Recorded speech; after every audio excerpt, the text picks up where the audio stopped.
오늘의 사연은 상간녀를 사랑해서 제발 이혼해달라던 전 남편. 상간녀가 다른 남자 애를 낳았대요. 전 남편 뻐꾸기 아빠 된 사연입니다. 구독, 좋아요 눌러주세요. 안녕하세요. 4살 된 딸아이 엄마입니다. 모바일로 쓰는 거라 맞춤법이 미숙해도 이해해주세요. 어디서부터 이야기를 꺼내야 할지 정리가 되진 않지만 최대한 간결하게 이야기하겠습니다. 아이가 돌 무렵 어떤 여자로부터 전화가 왔습니다. 앳된 목소리의 여자였는데 저희 남편과 사랑하고 있다고 당당하게 말하더군요. 너무 당황스러우면 아무 말도 안 나온다는 걸 그때 알았습니다. 솔직히 조금도 의심하지 못했어요. 워낙 아이에게도 저에게도 다정하고 가정적이었거든요. 술, 담배도 안 하고 일이 늦게 끝나는 직업이라 바람 피울 상황도 못 된다고 안이하게 생각하고 있었는지도 몰라요. 너무 당황스러워서 전화를 그냥 끊어버렸어요. 몇 번 더 전화가 왔지만 받지 못했어요. 당혹스럽고 그 상황이 안 믿겨서 제가 전화를 안 받으니 문자 몇 통이 계속 왔어요. 남편과 다정히 찍은 사진이랑 긴 장문의 문자로 남편과는 1년 정도 되었고 서로 많이 사랑하고 있다. 자기는 남편 없이는 못 산다는 이야기를 길게도 풀어서 얘기하더라고요. 남편이 퇴근하기를 기다리는 시간이 천년 같았습니다. 전화로 어찌된 일인지 퍼부을까 100번쯤 고민하다가 변명을 만드는 시간을 주는 것 같아 겨우 참고 기다리니 남편이 오더라고요. 아무 일 없는 척 웃으며 들어오는 남편에게 사진을 보여주며 물으니 사색이 되어 빌더라고요. 회사에서 만난 여직원인데 자기에게 호감을 보여 순간 혹한 적은 있지만 나를 배신한 적은 없다. 그냥 외로워서 몇 번 만나 술 한잔 한 것뿐이고 나는 우리 가정을 깰 마음이 없다고 하더라고요. 내가 아이와 밤낮으로 씨름할 때 외로웠다는 핑계로 그 여자와 술 퍼마시고 다녔다는 걸 저는 멍청하게도 전혀 몰랐다는 게 너무 화가 나고 앞으로 이 사람을 전과 같은 마음으로 대할 수 있을까 싶더라고요. 결혼 전에 남편이 바람핀다면 당장 이혼해야지 라고 생각했었는데 막상 상황이 닥치니 자꾸 남편의 변명을 믿고 싶고 한 번만 눈 감으면 우리 집이 다시 예전처럼 돌아갈 것 같았어요. 바보같이. 저는 남편만 보면 울고 불며 화내는 상황이 보름 정도 지났을까? 갑자기 남편이 이혼하자고 하더라고요. 그 여자가 자기 아이를 가졌다고 미안하다고 그 아이를 책임지고 싶다고 이혼만 해달라고요. 미안하다는 말이 너무 어이가 없기도 하고 우리 딸은 어쩌고 그 애는 책임지나 싶어서 우리 딸은 책임 안 지냐고 물으니 저는 자기와 이혼해도 아이를 잘 기를 수 있는 좋은 엄마니 괜찮을 것 같지만 그 예전 자기가 안 가면 애를 지울 것 같다고 내 자식인데 죽일 수는 없지 않나며 울더라고요. 너무 기가 막혀서 대꾸를 안 하니 이 집은 저를 준다고 자기만 보내주면 된다고 너는 자기 없어도 잘 살 거라고 그 여자는 너무 어리고 자기 없이 애를 키울 수 없다고 하는데 용자 가득한 집 주며 생색내린 게 우습고 배신한 적 없다고 변명해놓고 이제와 세상 둘도 없는 사랑꾼인 척하는 게 가증스러워 오만정이 다 떨어져서 이혼하겠다고 했습니다. 그냥 절대 이혼해주지 말고 그 여자랑 그 아이 아빠 없는 애로 평생 살게 해버릴까 생각도 하고 이혼하면 아빠 없이 애를 잘 키울 수 있을까 무섭기도 했는데 어차피 이혼 안 하고 살아도 내 남편이 그 여자랑 바람핀 걸 내가 알았고 그 여자와 살고 싶다는데 내 인생도 같이 갉아먹는 복수를 하면 나는 영원히 이 배신감에 갇혀 살 것 같더라고요. 그래서 그냥 이혼 절차 밟았어요. 준다는 집도 받고 애 양육비도 협의하고 2주에 한 번 보여달래서 평생 안 보여준다고 했다가 한 달에 한 번으로 협의하고 아이가 있으니 결혼보다 결정할 게 많더라고요. 중간에 그 여자가 정말 집 다 받아갈 거냐고 전화로 난리친 거 빼고는 정말 결혼 준비보다 오히려 수월하게 진행했습니다. 정확히 정리하는데 생각보다 시간은 걸렸지만요. 이혼하고 바로 그 집 팔고 부모님께 죄송하지만 친정에 들어와 살고 있어요. 회사 복직을 3개월 당겨서 친정엄마가 아이를 봐주셔야 해서 돈도 돈이지만 집에 있으면 미칠 것 같아서 나가서 돈 벌었어요. 아직 우리 아기가 예쁜 짓 할 때마다 그 여자 아기 낳았다고 했을 때 훅훅 올라오는 무언가가 있긴 하지만 나가서 사람도 만나고 부모님과 사니 정말 많이 편해졌어요. 서두가 많이 길었네요. 아무튼 어제는 아이가 남편을 만나는 날이라 아이를 아침에 보내고 저녁에 데리러 갔더니 전 남편이 아기만 집에 먼저 보내고 저한테 얘기 좀 하자고 하더라고요. 아이 관련된 이야기인 줄 알고 카페로 가서 앉았더니 갑자기 크게 한숨을 쉬더니 자기 벌 받은 것 같다고 하더라고요. 대꾸도 안 하고 쳐다보니 그 여자랑 낳은 아들이 자기 애가 아닌 것 같다고, 자기랑 그 여자는 둘 다 A형인데 아이가 B형이라 의심이 간다고, 자기가 찾아봤는데 B형이 나올 수 없다고, 유전자 검사를 해봐야 정확하겠지만 정말 아닐까봐 무서워서 못하고 있다고 줄줄 말하는데, 이걸 왜 나한테 얘기하나 싶어 천벌받는 거 맞다고 왜 피하냐고, 유전자 검사 확실히 해서 정면으로 제대로 받으라고, 너는 평생 내 새끼한테 온전한 가정 뺏은 죄 짓고 멀쩡하게 살 수 있을 줄 알았냐고, 꼭 유전자 검사 하라고, 그 애가 네 새끼 아니길 빌겠다고 퍼붓고 왔네요. 이제야 좀 안정됐다고 생각했는데 왜 갑자기 나한테 어쩌라고 저런 얘기를 하나 싶고, 그것들이 못 살면 통쾌할 줄 알았는데 괜히 내가 이혼했던 과정들만 다시 생각나 심란한 하루네요. 오늘부터 휴가라 부모님 모시고 딸아이 데리고 어디라도 다녀와야겠어요. 간단하게 쓴다고 해놓고 주저리 두서없이 썼네요. 긴 글 읽어주셔서 감사합니다. 아이를 재우고 왔더니 많은 분들이 걱정해 주시고 위로해 주셨네요. 많은 위로가 되어 몇 번을 혼자 다시 읽었는지 몰라요. 후기는 아니고 감사 인사를 드리고 싶어 추가하게 되었습니다. 글을 남기고 솔직히 속 시원했어요. 부모님께도 말씀 못 드렸는데 누구에게라도 이야기하고 싶었거든요. 저희 부모님께 자식이 저 하나뿐인데 제가 제대로 못 살고 이혼하고 돌아와서 부모님께서 정말 많이 마음 아파하셔서 차마 어제 일을 이야기할 수가 없었어요. 많은 분들이 가족처럼 마음 써주셔서 너무 감사합니다. 우선 많은 분들이 걱정하시는 재결합은 절대로 할 생각이 없습니다. 그 아이가 전 남편 자식이든 아니든 저희 가정은 이미 오래전에 깨졌고 이걸 다시 이어갈 만큼 멍청하지도 그 사람이 간절하지도 않아요. 많은 분들 말씀처럼 쓰레기는 영원한 쓰레기니까요. 다만 아이를 만나게 하는 건 제가 알아보니 이혼의 책임이 아무리 남편에게 있어도 아이를 전혀 안 보여줄 수는 없다고 하더라고요. 아이가 아빠를 너무 좋아하기도 해서 저조차고 만남을 맡기는 어려울 것 같습니다. 아이가 있는 부부는 참 이혼을 해도 얼굴을 전혀 안 보고 살 수가 없네요. 그래도 밤마다 아이에게 아빠에 대해 좋게 포장했던 거는 그만둬야 할 것 같아요. 사실 댓글에 남겨주신 것처럼 아빠하고 같이 못 사는 게 상처로 남을까봐 밤마다 아빠와 따로 살지만 너를 많이 사랑한다는 말을 해줬거든요. 댓글처럼 아이가 그런 생각을 하게 될 수도 있다고 생각하니 그동안 그랬던 게 많이 후회가 되네요. 이혼의 이유를 아이에게 말해주는 것도 부모님과 상의해봐야겠어요. 상간녀 위자료는 당시 이혼하다 보니 생각보다 시간적, 정신적으로 많은 에너지를 쓰게 되어 그저 빨리 끝내고 싶은 마음에 거기까지 나가지 못했네요. 뭐 집 받은 걸로 위로하고 있습니다. 자작은 아니에요. 해명 아닌 해명을 하자면 어제 전 남편이 그 얘기를 할 때 상황이 너무 기가 막혀서 왜 이제 와서 잘 키우던 아들 혈액형에 갑자기 꽂혀서 저러는지에 대해 생각이 들지 않았고, 그런 생각이 들었다 한들 전 남편한테 꼬치꼬치 물어가며 도란도란 얘기를 나눌 만큼 전 남편에게 관심이 있지도 않아요. 제가 이렇게 변명한다 한들 믿지 못하시겠지만요. 더 이상의 후기는 아마 없을 것 같아요. 저는 그 애가 전 남편의 아들인지 아닌지 궁금하지도 않고, 제가 그 상황을 궁금해하면 전 남편한테 여지를 주는 게 될까봐 그냥 저와는 상관없는 일이니 잊고 지내려 해요. 글을 지우지 않고 힘들 때마다 위로받을게요. 제가 형제가 없는데 진심으로 걱정해 주시는 분들 댓글에 친정 언니가 생긴 것 같아 정말 큰 위로가 됐어요. 다시 한번 감사드립니다. 이혼은 제가 평생 가지고 갈 상처지만 아이에게 멋진 엄마가 될 수 있도록 잘 이겨내고 살겠습니다. 날이 많이 습해서 불쾌지수가 올라가는 요즘 건강관리 잘하시고 항상 행복하세요. 댓글 모음입니다. 다시 합치고 싶어서 간보나 본데 절대 재결합하지 마세요. 그런 놈 받아줘봤자 언제 또 뒤통수 칠지 몰라요. 꼴 좋네요. 그 남자 끼리끼리 만나서 잘 됐네요. 다시 돌아오고 싶다는 뉘앙스 풍기는 것 같은데 절대 흔들리지 마시고 남의 새끼 네 새끼 마냥 품에 끼고 물고 빨고 키우라고 하세요. 저도 꼭 그 상간녀 아기가 님 남편 아기가 아니었으면 좋겠네요. 매달려도 쓰레기 다시 줍지 않으실 테니까요.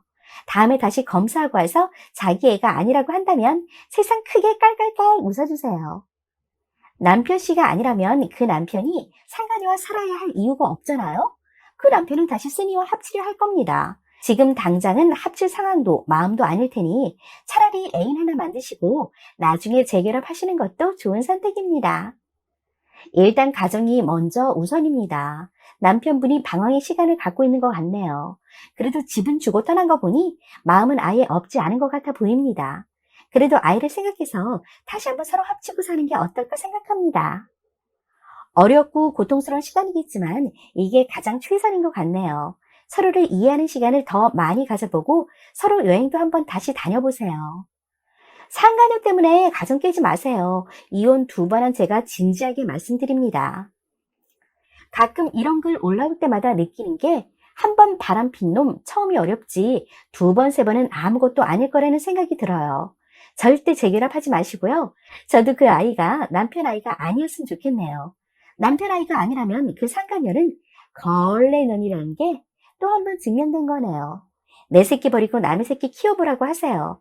남의 새끼 볼 때마다 내 새끼 생각나서 피눈물 흘릴 거예요. 술, 담배 안 하고 퇴근해서 아이한테 잘해준다고 바람 안 핀다고 생각하면 안 될 듯. 그런 놈도 다 바람 핌. 사람이 한 번도 바람 안 핀 사람은 있어도 한 번만 바람 핀 사람은 없다고 했어요. 절대 받아주지 말아요. 아이한테도 좋지 않을 것 같아요. 언제 아빠가 또 나갈지 모른다고 불안해할 것 같아요. 그놈의 술기 죄 받았네요. 한 번 배신한 놈은 계속 배신합니다. 글쓰님과 따님의 행복을 위해 그 슈에키 재결합 절대 하지 마세요. 사이다 썰이네요. 바람핀 남편 자기 마누라 자식 잃고 집도 잃고 꽃뱀이랑 남의 자식 키워주며 살게 생겼네. 아, 완전 포기하네요. 바람나서 딴 살림 차린 아빠 왜 만나게 해주시는 건가요? 애 교육상, 정서상 그다지 좋지 않을 듯한데요. 아무리 법적으로 만나게 해줘야 한다고 해도 매달 양육비를 주는 것 같지도 않아 보이는데 집 받았다고 보여주시는 건가요? 아이를 만나게 한다는 건 계속 님이랑 전 남편이 만날 수밖에 없는 상황만 만드는 꼴이니 연락이며 대화를 하게 될 수밖에 없으니 전 남편이 님한테 찝쩍거리는 꼴만 만드는 거예요. 아예 인연 끊으시는 게 좋을 듯한데요. 바람나서 임신시켜 그 아이 책임지겠다고 엄마랑 자기를 버렸다는 걸 나중에나 사춘기쯤에 알게 된다면 굉장히 충격받을 거고 상처받을 텐데 엇나갈 수도 있는 문제고요. 저라면 엮이는 게 싫어서라도 연락처 바꾸고 인연 끊을 듯 하네요. 지금은 전 남편과 인연 끊고 나중에 딸 아이가 어느 정도 자기 의사를 표현할 줄 알 때 이혼한 사실 그대로 설명해주고 그래도 아빠를 만나고 싶어 한다면 그때 가서 만나게 해줄 거고요.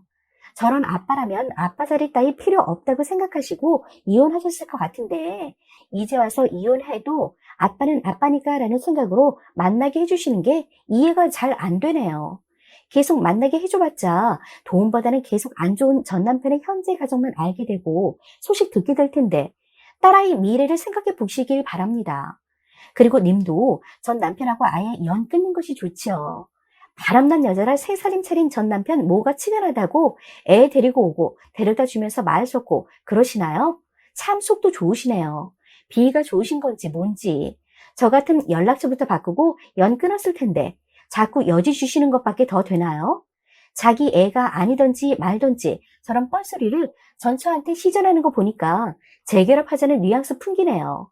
막상 갔다가 되돌아가고 푸기도 하고 갈팡질팡하는 마음에 뻥칠 수도 있는 거고 자기 애가 아니었으면 상간녀랑 헤어졌겠죠. 근데 안 헤어지고 저런 소리를 하는 거 보면 님한테 어장관리 들어갈 수도 있는 거고요. 괜히 엮이지 마시고 차단하시길. 오늘의 사연은 꽃뱀 배우 여동생과 바람난 의사 남편, 두 연놈이 돈 것까지 빈털터리로 쫓아내버린 살벌한 불륜 복수썰입니다. 와, 얼마나 살벌할지 기대되는데요. 구독, 좋아요 눌러주시고 사연 시작합니다. 안녕하세요. 저는 강원도에서 땡땡과를 운영 중인 40세 의사입니다. 저를 특정할 수가 있어서 할 수 없이 진료 과목을 밝히지 않겠습니다. 저는 10세, 7세 두 아이를 키우고 있어요.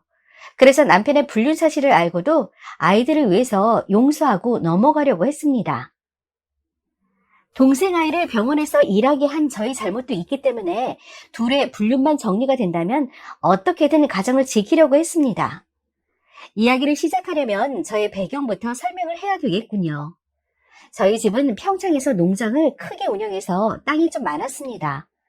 아시다시피 평생이 많이 개발되었고 아버지도 연로하시어 가지고 있던 농장도 정리하고 땅도 팔고 해서 졸부랄까? 어찌 되었든 부잣집입니다.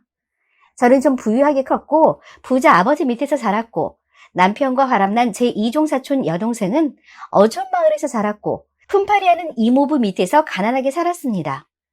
이 아이가 저보다 10살 정도 어린데 저희 집만 오면 이모네 집에서 같이 살겠다고 어릴 때부터 떼쓰고 셈이 많은 아이였어요.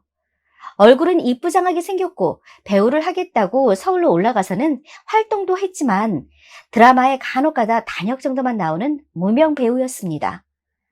3년 전 저와 남편이 개인 병원을 지어 함께 병원을 운영하게 되었고 일이 일정치 않아서 수입이 없었던 이종사촌 동생이 안쓰러워서 카운터에서 일하게 한 게 저희 실수였습니다. 새로 병원을 개업하여 병원이 제법 잘 되었고 지역에서 나름 소문이 나서 수입이 많았습니다. 저는 아이들이 아직 어렸기 때문에 병원에 주 2회 정도만 출근하며 병원 일보다는 아이들을 키우는데 더 열중하였습니다. 사건의 시작은 2018년쯤이었습니다. 병원에서 근무를 하며 어렵게 자라온 자신의 가정 환경에 비해 의사 형부의 수입이 매우 큰 사실을 확인하고 작정하여 유혹한 막장 드라마 스토리 같은 계획을 세운 거죠. 그때부터 술도 자주 마시지 않는 남편은 병원 개원 이후 새벽 3시가 넘어 들어오는 일이 자주 있었습니다. 병원도 잘 되고 하니 그동안 놀지 못한 거 스트레스를 푸나보다 하여 별 간섭을 하지 않았습니다. 그러나 병원 수술 스케줄까지 펑크가 나고 저한테 응급 호출이 자주 오게 되었고 병원의 비번인데도 출근하는 상황이 자주 발생되었습니다. 카운터 담당인 동생도 남편이 펑크를 낼 때면 꼭 지각을 했고요. 오랜만에 보는 동생은 그냥 보기에도 300은 넘게 나가는 가방을 들고 있더라고요. 가방 이쁘다. 요즘 연애하니? 응, 언니. 남자친구가 돈이 많아서 선물 받았어. 잘 되었네. 잘 사귀다가 결혼해. 라고 덕담을 하였습니다. 그런데 직원들이 쭈삣쭈삣 제 눈치를 보더군요. 그때는 남편과 어떤 관계가 있을 거라고는 전혀 생각하지도 못했습니다. 어느 날 남편이 샤워를 할 때 올리는 카톡에서 뭔가 스치듯 여동생의 이름이 뜨는 겁니다. 그런데 내용이 자기야 내일 저녁은 어디 가서 맛있는 거 사 먹자 하면서 하트가 붙어 있는 겁니다. 형부도 아니고 자기라니요. 그때 무언가 심상치 않은 촉이 느껴졌습니다. 더 이상 동생을 병원에 두면 안 되겠기에 출근하지 말아달라고 했습니다. 남편은 완강히 반대했지만 이유를 대라니 아무 말도 못하더군요. 처음에 남편은 무조건 잡아떼기만 했습니다. 말 같지 않은 소리 하지도 말라며 마치 제가 의부증에 걸려서 상상 속의 일들을 사실이냐 의심한다고 절 몰아붙였습니다. 그런데 이 인간들이 증거를 잡고 말고 할 것도 없이 대놓고 티를 내니 아무리 아니라고 해도 인정할 수밖에 없었습니다. 둘이 같이 있으면 꿀이 뚝뚝 떨어지는 이뻐 죽겠다는 남편의 눈빛을 누가 봐도 알 수 있더군요. 그러니 직원들도 뭔가 눈치를 채고 저희 눈치까지 본 것이고요.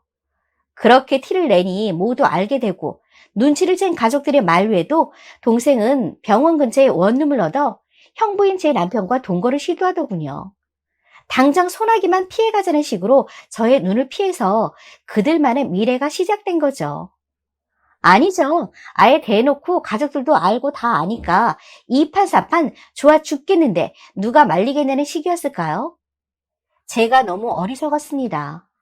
동생은 어릴 때부터 셈이 많아서 남들이 갖고 싶은 거 다 갖고 싶어 했고 집에 돈이 없으니 돈 생기고 백 사준다면 무슨 일이든 한 모양입니다. 전에도 유부남을 작정하고 꼬신 적이 있어서 집으로 부인이 찾아온 적도 있었다고 사건이 일어나니 이모가 울면서 저한테 미안하다고 하더군요. 제 남편은 44살, 동생은 30살이고 배우까지 하는 아이라 꽤 이쁩니다. 둘이 관계가 그렇게까지 발전하니 주위의 시선이나 가족의 만류 이런 것도 안 통하더군요. 전 그럼에도 불구하고 제 가정을 지키고 싶었습니다. 그동안 너무나 성실했던 제 남편을 예쁜 제 동생이 작정하고 꼬셔대는데 당한 거구나 이렇게 생각하고 남편한테 동생한테 애원하였습니다. 제발 가정을 지켜달라고요. 동생은 미안하다면서 모든 가족과 연을 끊겠다고 하더군요. 남편과의 관계도 정리하겠다고 했습니다. 그러나 그 후에도 남편은 잦은 외박을 하였습니다. 저의 아이가 좀 아프기 때문에 24시간 그들을 감시할 수도 없는 노릇이었습니다. 아픈 아이를 두고 이혼하기도 쉽지 않았습니다. 아이가 아프니 더 아빠가 필요했습니다. 둘의 관계를 이대로 인정하면서 가정을 지켜볼까라는 어리석은 생각도 그래서 했었습니다. 그러나 그러한 관계는 아이들을 위해서라도 결코 있으면 안 되는 거였습니다. 결정적으로 그들은 저와 가족들에서 다시는 안 만난다는 약속을 하고 둘이서 몰래 동거까지 하고 있더군요. 몰래 만나던 원룸이 발각되자 보안이 좀 더 좋은 오피스텔을 얻어서 살림을 차렸습니다. 저도 정신 똑바로 차리고 결단을 내렸습니다. 이혼하자. 이대로는 정말 안 된다. 이종사촌 동생한테 상간녀 위자료 청구 소송을 하였습니다. 증거가 명백하니 제가 승소하겠죠. 정신 못 차리는 남편과 따져야 할 게 있었습니다. 남편은 땡땡땡땡 전공의입니다. 아시다시피 그 과는 요새 환자가 없어 거의 팔이 날리면서 돈벌이 안 되는 진료과이고 남편은 병원을 차렸다가 쫄딱 말아먹은 상태였습니다. 지금의 병원은 제가 운영하던 병원이 잘 되어 친정에서 도와주셔서 새로 건물 지어서 확장하여 옮긴 병원입니다. 즉 병원장은 저입니다. 남편은 페이 닥터이고요. 남편은 자기가 운영하던 병원에 빚만 있는 상태입니다. 이종사촌 동생은 이러한 사정까지는 전혀 모르고 있었을 겁니다. 그저 카운터 보고 돈이 많이 들어오니 남편이 모든 정권을 쥔 병원장인 줄 알았을 겁니다. 남편 월급 받아도 빚 갚고 하면 손에 쥐는 게 사실 별로 없는 상태였죠. 아직도 수억 원대의 빚을 갚아야 하는 상황입니다. 이혼을 결심하고 남편도 해고 통보하였습니다. 남편의 자리는 바로 다른 의사를 채용했고요. 그리고 이혼 소장도 보냈습니다. 죽고 못 살겠다고 사랑을 택한다던 그 두 연남이 돈이 없어도 그 사랑이 충만할까요? 월급도 안 나오고 모아둔 돈도 없는 남편과 빚 갚고 월세 내고 잘 살아가길 바랍니다. 여긴 좁은 동네고 여자를 상대하는 병원이라 소문 다 났고 동생도 배우하던 아이라 얼굴 다 알려졌고 전 남편이 취업을 어디에 할지 모르겠네요. 땡땡땡땡 개원도 힘들 거고 갚아야 할 빚도 많아서 대출도 안 나오는데 전문의 자격도 없는 다른과 개원도 힘들 겁니다. 아이 둘을 혼자 키우려니 걱정이 앞섭니다만 저런 폐륜을 저지른 남편을 용서도 해봤습니다만 그럼에도 가정을 버린 남편과 이종사촌 동생을 더 이상 용서하지 않을 겁니다. 가정을 버리고 불륜 행각을 벌일 때에는 그에 대한 책임도 꼭 져야 한다는 걸 그 연놈들이 깨닫고 부끄러워하길 바랍니다. 추가입니다. 처음부터 돈만을 목적으로 남편한테 접근한 여동생. 소송 들어가고 당장 오피스텔 월세도 밀리기 시작하니 소송 취하해 달라고 이제 저한테 매달리네요. 남편은 지금이라도 가정으로 돌아오겠다고 합니다. 받아달라고, 여동생 정리하겠다고. 사람을 정신적으로 것까지 다 말려 죽여놓고 돈 떨어지니 이제야 자기도 깨닫게 되는 게 있나 보죠. 남편이 사람일 때나 남편이지 이미 사람이길 포기해버린 두 연놈을 용서할 생각이 전혀 없습니다. 아이들한테도 다른 사람도 아닌 여동생과 불륜을 벌인 아빠 필요 없습니다. 진작에 이런 결정을 내리지 못한 것만 후회할 뿐입니다. 소송 결과를 궁금해하실 것 같아 마지막으로 남깁니다. 동생을 상대로 내었던 상간녀 위자료 소송은 당연히 제가 승소하였습니다. 우리나라 위자료 소송이라는 게 그리 큰 금액이 인정이 안 되더군요. 2천만 원 금액을 받았고 돈이 없는 동생은 그 돈을 저에게 주지는 못했습니다. 힘들게 사는 이모 부부에게 청구해봐야 받지 못할 거 빤히 알고요. 그러나 배우 활동을 하던 동생은 그 업계에 소문이 났고 그나마 했던 방송에서 다 잘렸습니다. 들리는 소문에 의하면 얼굴이 알려져서 식당에도 워낙 불륜녀 역할을 많이 했던 동생이 진짜 형부와 바람폈다고 알려져서 서빙도 아닌 주방 보조로 설거지 알바해서 먹고 산다고 하더라고요. 제가 언제 압류할지 몰라 조마조마하게 숨어서 알바한다고 하더라고요. 남편과의 이혼 소송은 남편이 빚만 있어서 위자료나 재산 분할 등을 받지 못하였습니다. 그나마 자기가 한 잘못을 인정하고 아이들 양육권과 재산 분할 포기를 하였습니다. 한바탕 폭풍이 휩쓸고 간 저희 부부에게 남은 건 아무것도 없고 상처뿐입니다. 남편은 오지로 들어가서 남은 평생 의료 봉사를 하겠다고 합니다. 미안하다고, 진심으로 미안하다고 하네요. 그래도 아이들에게 조금이나마 덜 부끄러운 아빠로 남을 수 있어서 다행이라고 생각합니다. 얘기 들어주셔서 감사했습니다. 건강하세요.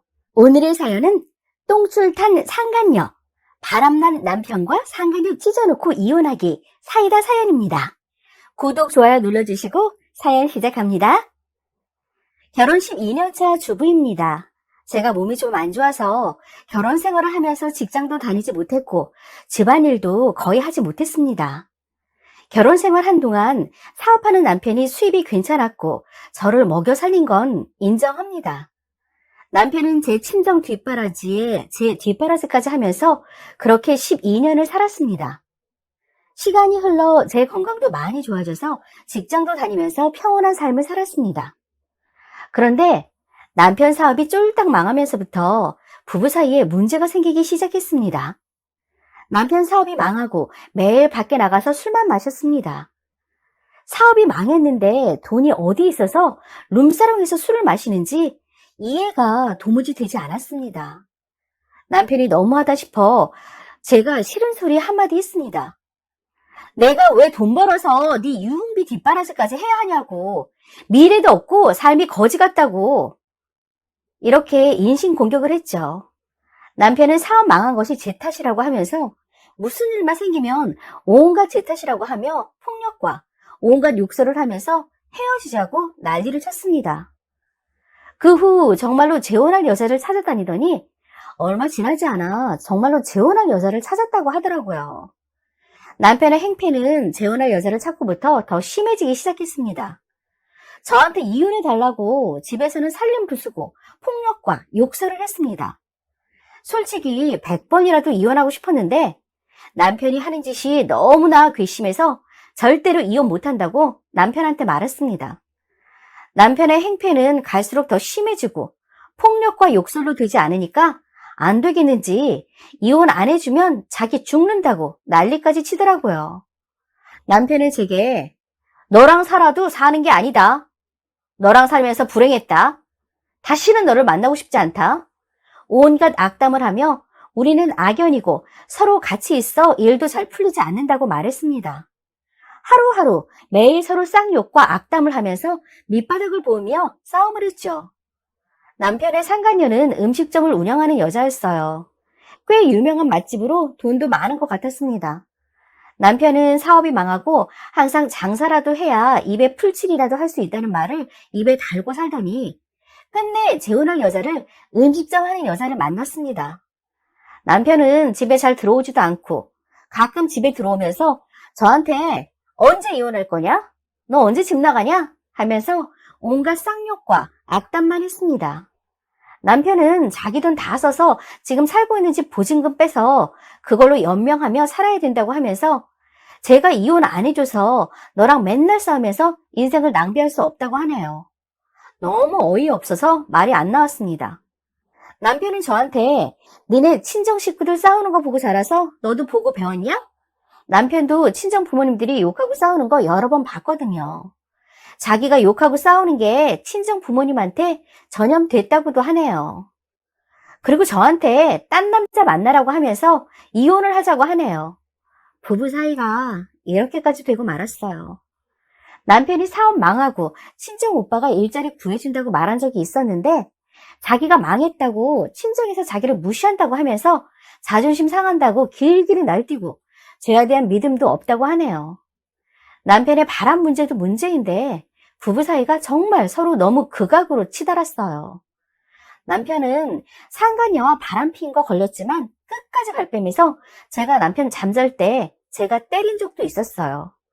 남편은 또 그거에 대해서 자기가 맞고 살기까지 해야 하냐며 두 번 다시 안 보고 싶다고 그냥 이혼만 해달라고 했습니다. 저는 남편이 잠잘 때 한 번 때렸지만 남편은 저 여러 번 때렸는데 완전 적반하장도 유분수네요. 남편도 아예 돌아선 것 같고 갈수록 남편 행패도 심해지고 해서 이혼하기로 결심을 했습니다. 이혼 결심하고 남편과 상간녀 바람핀 거 증거 수집을 시작했습니다. 처음에는 거지 같은 인간 망해서 죽겠다는데 뭔 소송이고 의미가 있냐고도 했었습니다. 실제로 제가 남편 바람핀 거 증거 수집한 거 남편 지인들한테 다 뿌려버린다 협박하니까 남편이 가진 욕설과 살림 때려부시고 난리도 아니었어요. 내가 더 강하게 나오니까 그때부터 남편은 이 핑계 저 핑계 대며 저를 달래려고 하네요. 저는 남편에게 상간녀에게도 소송하겠다고 했습니다. 남편은 바람 펴놓고 상간녀를 지키기 위해 아니면 그 상간녀와 함께하기 위해 적반하장하며 그냥 이혼을 하자고 말하네요. 상간녀에게 빠져 그것도 내 앞에서 두둔한다는 것은 둘 다 가면두면 안 되겠다 생각이 들었습니다. 상간녀 소송은 물론이고 둘 사이도 찢어놓을 결심을 했죠. 상간녀에게 소송을 하니 저를 찾아와서 미안하다고 자기가 개인적으로 위자료 주고 사건 마무리하면 안 되겠냐고 싹싹 비는데 솔직히 마음이 좀 힘들었지만 동하지 않고 끝까지 소송 취하하지 않았습니다. 상간녀는 그 뒤로 더욱 똥줄이 타서 판결문 받을 때까지 하루에 한두 번 연락 와서는 사과를 하는데 이해가 안 가네요. 그렇게 미안하면 가정 있는 남자를 만나지 말아야 하지 않나요? 처음에는 남편은 기가 펄펄 살아서 소송 취하하라고 난리 아니었어요. 제가 소송 취하하고 다시 상간녀 만나려는 속셈이었죠. 누구 좋으라고 소취하고 이혼해 주겠습니까? 상간녀 위자료 소송 승소하고 판결문 가지고 상간녀 식당에 쳐들어갔습니다. 손님들 제일 많이 피크타임에 식당에 가서 이 식당 주인이 유부남한테 꼬리치는 상간녀예요 라고 이 식당에 오시는 여러분 불려시 조심하시라고 큰 소리 내고 프린트 뿌렸습니다. 식당에서 식사하시던 분들이 흘끗거리면서 수군대고 있고 식당 종업원들이 절 쫓아내더군요. 그 상간녀 위자료 받았으면 되었지 여기까지 와서 지랄한다고 소리소리 질러대고 그 꼴을 생각하니 지금도 웃음이 나오네요. 사나운 꼴로 쫓겨났지만 왜 제 기분은 좋은지 모르겠습니다. 아마도 고소 들어갈 것 같습니다. 영업방해, 명예훼손 뭐 이런 거겠죠. 그거 무서웠으면 식당까지 찾아갔겠습니까? 남편은 이혼 안 하냐고요? 아니요, 당장 이혼해야죠. 상간녀 소송 판결 나올 때 맞춰서 이혼 서류 작성했고 그 인간은 가진 돈도 한 푼 없이 집에서 쫓겨났습니다.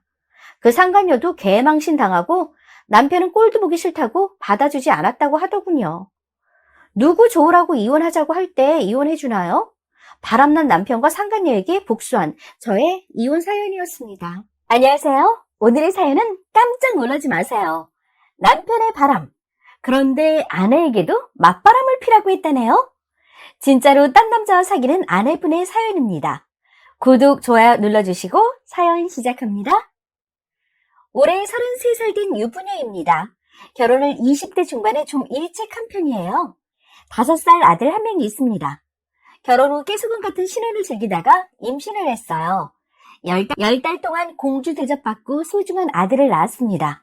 남편도 저도 감격하고 부모 됐다는 생각에 앞으로 서로 더 잘하자고 다짐했죠. 근데 육아는 현실이고 거의 해일입니다. 다들 아시죠? 남편은 점점 힘들다며 저한테 다 맡겼고 어차피 남편이 봐도 믿을 수가 없어서 옆에 저도 계속 있었기 때문에 제가 다 했어요. 저는 임신부터 출산까지 살이 그다지 찌지 않았는데요. 출산 후 남산만 하던 배에서 아기가 나오니까 살이 엄청 처졌더라고요. 너무 흉해서 깜짝 놀랐어요.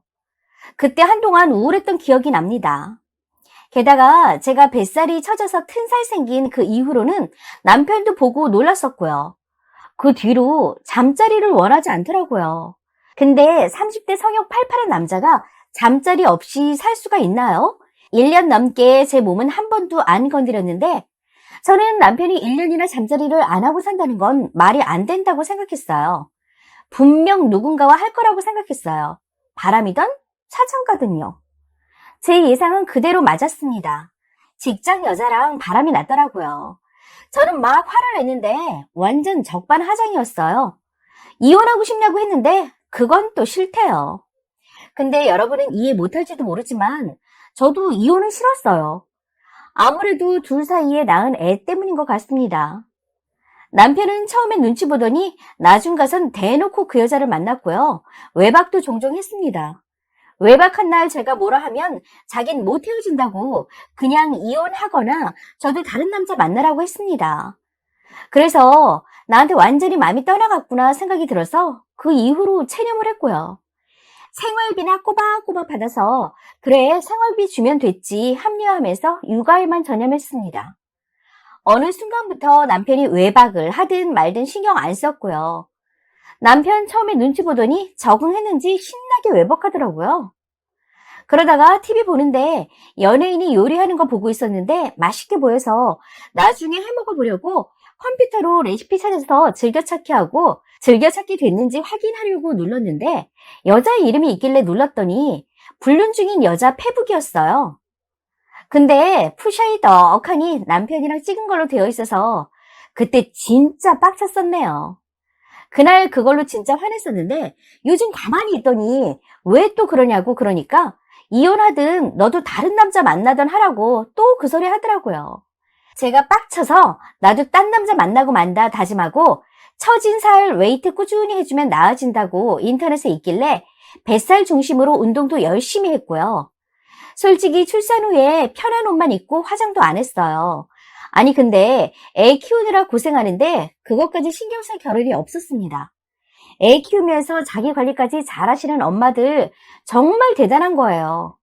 암튼 뷰티 유튜버 검색해보고 화장도 따라해보고 옷도 천여쩍 입던 예쁘지만 불편한 옷으로 입고 머리도 단발 웨이브로 바꾸고 애쉬 퍼플인가? 염색도 하고요. 애 어린이집 데려다 주는데 애도 엄마 이쁘다고 좋아하고 하니까 자신감도 붙더라고요. 못 만났던 친구들도 오랜만에 만나고 그중에 남자 사람 친구가 있는데 제 얘기 털어놓으면서 더 친해지고 그러다가 사랑이 싹 텄습니다. 제가 임신하고 직장을 관뒀었는데요. 이제 와서 취직하기는 어렵다고 생각했고 알바라도 하고 싶더라고요. 그래서 카페 알바 면접 보고 일하게 됐어요. 그때쯤 남편이 하도 며칠에 한 번씩 집에 와서 대화 단절 상태였거든요. 그날 이후로 제가 아이랑 방을 옮겨버려서 집에 온 소리만 들었지 서로 모습 보지도 않았어요. 남편도 궁금하지 않으니 지 할 것만 하고 나갔겠죠. 카톡으로 나 알바할 거라고 통보했고 남편은 그래라 했습니다. 어린이집 애 데려다 주고 전 알바하고 애 데리러 가고 주말엔 친정에 맡기고 사랑 싹튼 친구 만나고 했습니다. 그리고 토요일이었는데 그날 저도 말없이 외박했어요. 그 친구랑 같이 있었고요. 남편도 말없이 외박하고 대놓고 만나면서 저보고 딴 놈 만나라는데 제가 못할 이유 없잖아요. 지 애 봐주지도 않는데 양육비 준다고 해도 제가 너무 손해죠. 그렇다고 엄청 잘 버는 것도 아니고 300쯤 됩니다, 월급이. 뭔 저도 잘난 것도 없지만 저희 집 사정이 이렇다고 말하는 거예요. 암튼 처음 외박한 날 남편이 전화 왔는데 안 받으니까 카톡 오더라고요. 어디서 뭐 하느냐, 집에 밤새 안 오냐고요. 그래서 나 남자랑 있으니까 카톡하지 말라고 했어요.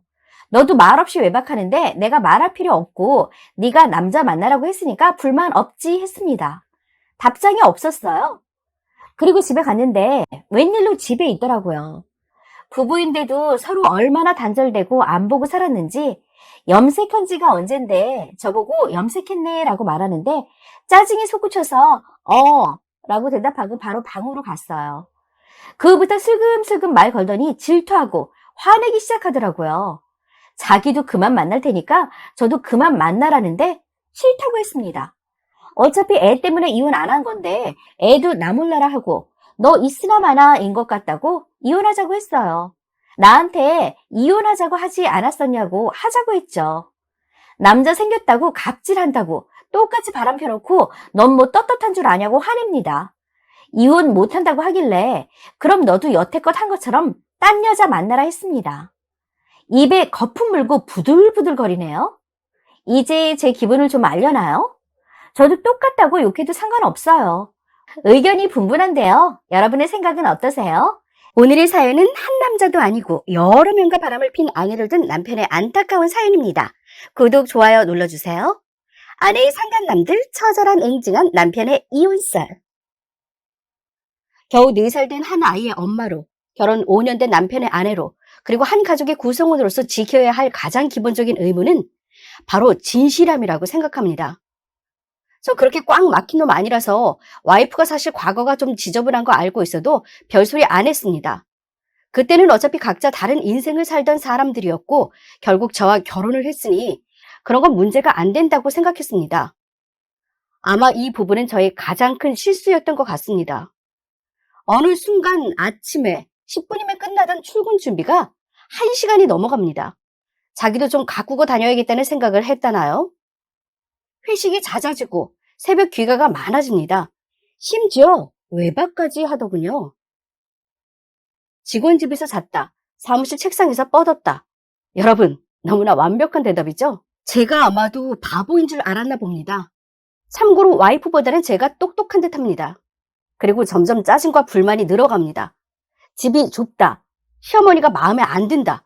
너는 왜 나를 더 감싸주지 않느냐. 재미있게 살고 싶다.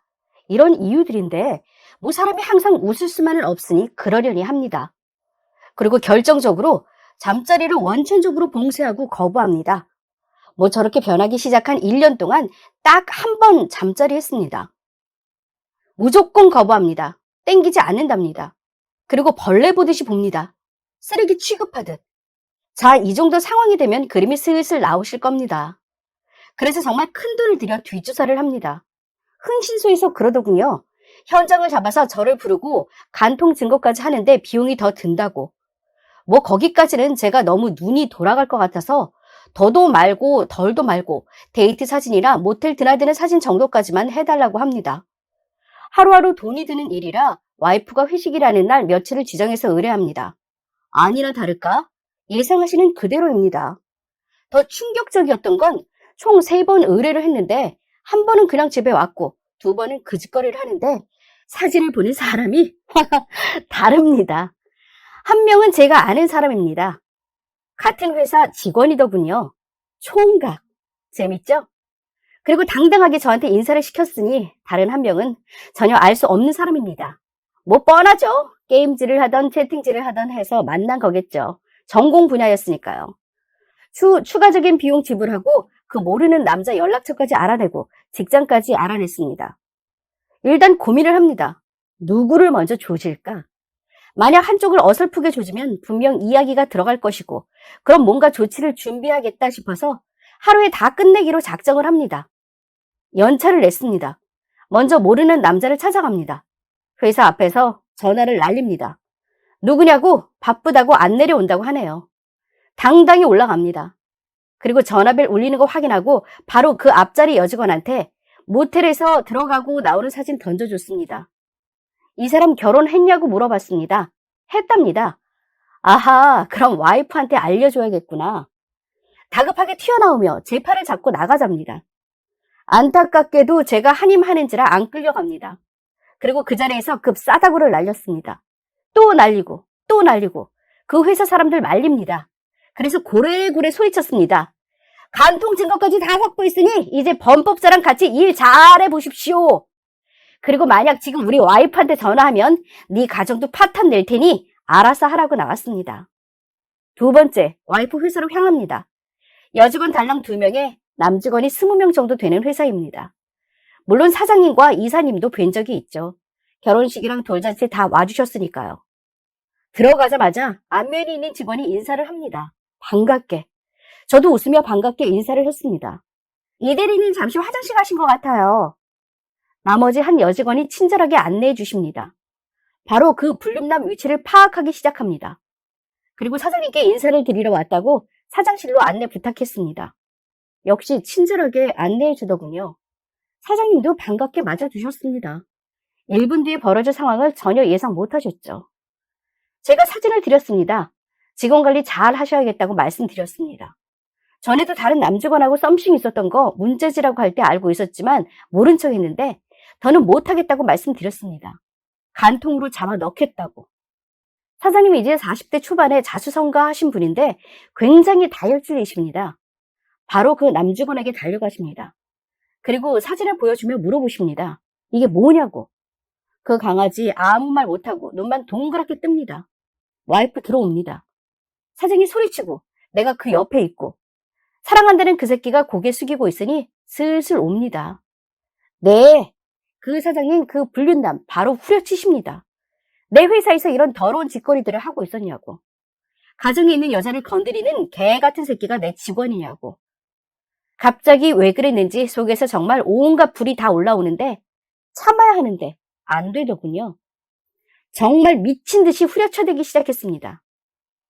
와이프 말립니다. 누가 지 남편인지도 헷갈리는 모양입니다. 그 사진 다시 와이프한테 보여줬습니다. 갑자기 냉랭한 표정을 지으며 아무 말도 안 하더군요. 하기야 할 말이 뭐가 있겠습니까? 저도 할 말 없습니다. 마지막으로 와이프한테 한마디 하고 나왔습니다. 이 사진 아까 퀵으로 장모님하고 장인 어른한테 보냈다. 아직 도착은 안 한 모양입니다. 와이프한테 전화가 안 온 걸 보니. 이렇게 하고 저는 나왔습니다. 후련할 줄 알았는데 마음이 더 무겁습니다. 내 아이에게 더 좋은 가정을 주고 싶었는데, 행복하고 화목한 그런 가족이 돼주고 싶었는데, 물 건너간다는 생각에 눈물이 흐릅니다. 차를 끌고 무작정 양평 쪽으로 달렸습니다. 차 안에서 세상 살면서 가장 많이 운 것 같습니다. 정말 서럽게 울었습니다. 가서 조지고 나면 마음이 조금 후련할 줄 알았습니다. 아니었습니다. 손등에 상처만 나고 하나도 후련하지 않았습니다. 오히려 마음에 더 큰 생채기가 났습니다. 그렇게 서너 시간을 강가 앞 차 안에서 엎어져서 울다가 다시 마음을 다잡습니다. 그런 더러운 엄마를 두느니 차라리 아빠 혼자 훨씬 훌륭하게 키워줄게, 우리 아들. 그리고 다시 운전대를 잡고 어린이집으로 갑니다. 아들 나오는데 눈물 꾹 참았습니다. 집에 도착해서 애기 옷 갈아입히고 화장실에서 또 울었습니다. 아이는 아빠를 자꾸 찾는데 못 나가겠습니다. 왜 우냐고 물어보면 대답할 말이 생각 안 났습니다. 그리고 계속해서 전화가 옵니다. 처가에서. 물론 안 받습니다. 문자만 보내드렸습니다. 명백한 간통의 기만 행위이므로 이혼소송 진행하고 위자료 청구하겠다고.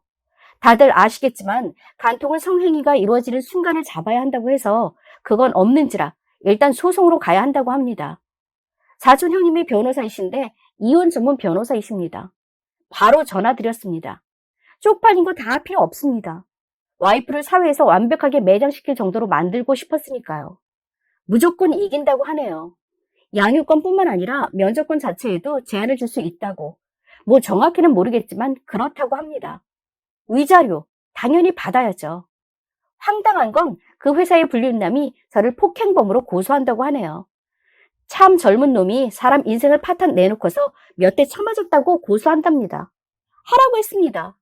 부모님이 당분간 아이 봐주신답니다. 처가에서 전화 온 거 하루가 지난 그 다음 달 받았습니다. 장모님 온갖 말씀으로 회유하려 하십니다. 자식을 잘못 키웠다. 내가 빌 테니 이번만 잘 타일러서 넘어가자. 필요한 거 있으면 말해라 등등. 장모님 저한테 너무 잘해주신 분이셨습니다. 와이프랑 사이 안 좋아도 장모님이랑 이야기만 해도 마음이 풀릴 만큼 좋은 분이십니다. 친자식이 맞나 싶을 정도로 다릅니다. 그래서 말씀드렸습니다. 제가 연애할 때 땡땡이가 다른 짓거리 하고 돌아다녔을 때 처남은 다 알고 있으면서도 모른 척했다. 하지만 안타깝게 내가 다 알고 있었다.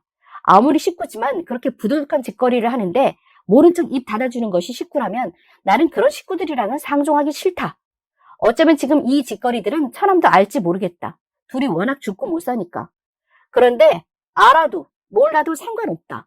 장모님 봐서 참고 싶지만 내 새끼를 쓰레기 밑에서 키울 수는 없다.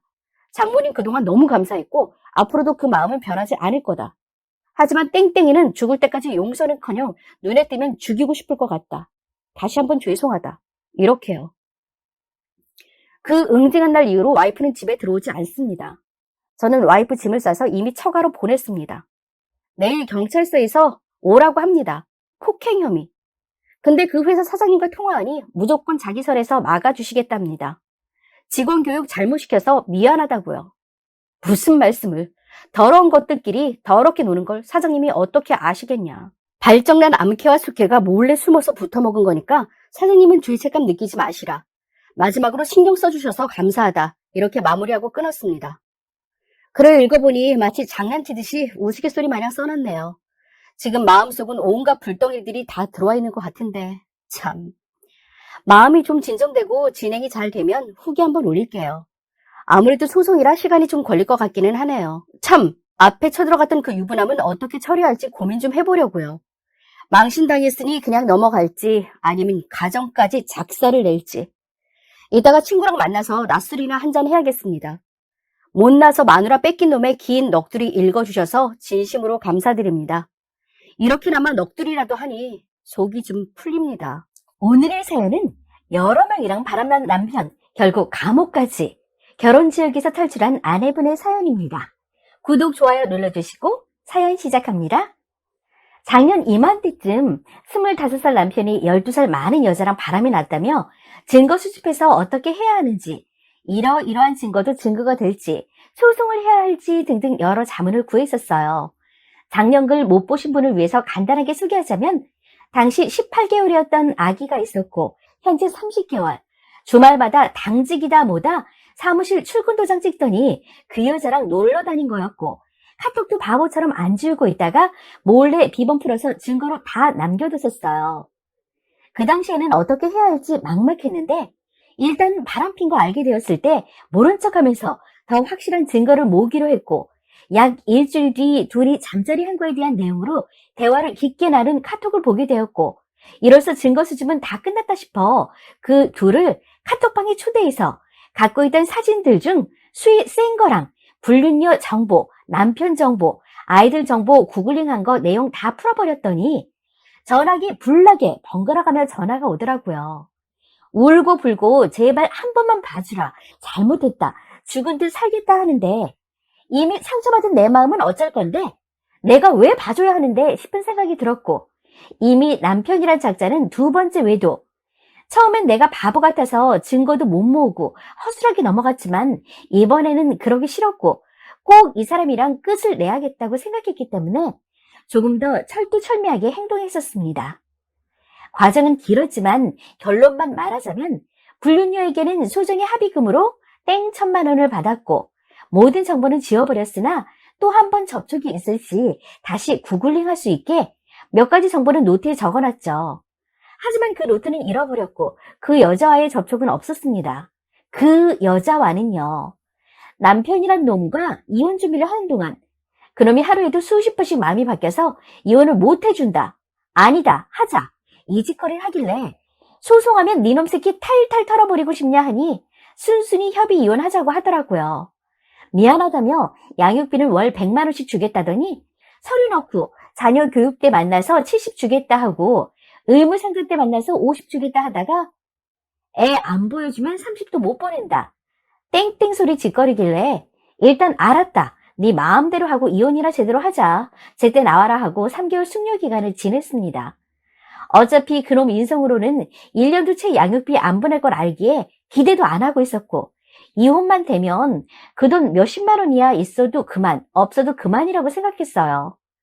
서류 제출하기 한 달 전부터 별거하기 시작했고 지는 지 본가에 가고 번호도 바꿨더라고요. 3개월 동안 참 많은 얘기를 건너 들었는데 뭔 헛소리 엄청 하고 다녔는지 참. 와이프가 바람이 나서 이혼하는 거다는 필수 코스. 애도 못 보고 쫓겨났다고 하며 불쌍한 척은 옵션. 와이프가 성격 파탄자다 등등 개소리도 정성스럽게 하고 다니던데 대응할 가치도 없어서 웃고 넘겼죠. 저런 말들을 지가 꼬시는 여자들한테 주로 하고 다녔더라고요. 그러니까 그 숙려 기간 동안에도 여자가 2번인가 3번인가 바뀌고 참. 그런 것까지 신경 쓰기엔 제가 참 많이 아팠어요.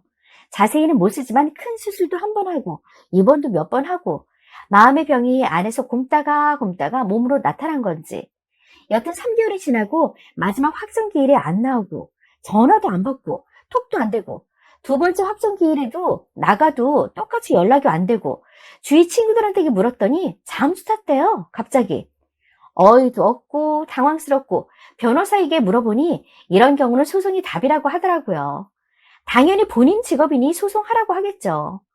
바로 소송을 걸까 어쩔까 하다가 시험 앞두고 있는 것도 있고 소송하기엔 시간이 부족해서 일단 시험 칠 때까지만 있어보자 싶었는데 몇 달 지나 알고 보니 유치장에 수감이 되어 있더라고요. 그 사실 알고 나서 헛웃음이 났어요.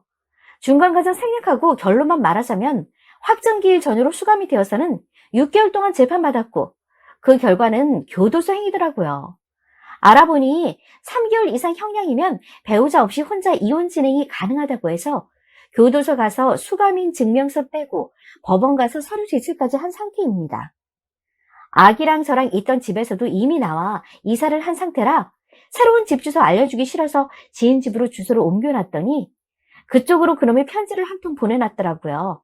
구구절절 미안하다 어쩐다 회개의 편지였죠. 본인도 느낀 게 있는지 나 벌 받나 보다. 쥐랄하네. 불쌍한 척 하지 마. 때문에 30개월 된 내 아기 다른 말 다 해도 아빠 소리는 아직도 안 한다. 아빠 힘내세요라는 노랫소리 들리면 소리부터 지른다. 까지 교도소 생활 몇 개월로 벌이 될 거라고 생각하냐? 판사한테 탄원서 쓰려다가 말았어. 밖에서 다시는 나랑 내 아기 팔아먹고 다니지 마라. 쪽팔려 죽겠어. 애 아빠라는 작자가 교도소라니. 아우 수치스러워. 판결문 4번 제공받아서 확인해보니 보이스피싱, 전자금융 사기 거래로 체포된 거래요. 나 참 지인한테 얘기하기엔 너무 쪽팔리는데 익명으로나마 좀 떠들고 위로받고 싶었어요. 암튼 인과응보는 있습니다. 저걸로 벌이 끝나진 않을 거예요. 이제 시작이라고 생각합니다. 저 역시도 별거한 지 1년 만에 드디어 서류 정리가 된다고 생각하니 설레고 기분이 좋네요. 잘 살게요. 꼭 댓글입니다. 아이랑 꼭 행복하시고 혹시 모르니 아이에 대한 아버지의 법적 권한 몽땅 없애버리세요. 세월호 천안함 사고 나서 보험료 보상금 나오니까 살아있을 땐 머리카락도 안 보이다가 그거 받으려고 눈 벌게 좀 벌레만도 못한 것들 진짜 많더라고요. 혹시라도 그런 일 없게 다 처리하세요. 아주 야무진 분 같네요. 아기 혼자 키우며 살아가는 것도 만만치 않지만 쓰니는 거뜬히 해내리라 믿습니다. 정신없이 역경과 고난을 헤치고 한숨 한번 돌릴 여유가 되면 보다 강해지고 성숙한 자신을 보게 된답니다. 사람 사는 거 다 거기서 거기. 좌절에 빠지지 마시고 긍정 마인드를 항상 가지고 계신다면 곧 웃음꽃 활짝 필 거예요. 화이팅! 앞으로 꽃길만 걸으시고 능력 있으시면 양육비는 안 받으시는 게 나중에 좋을 겁니다.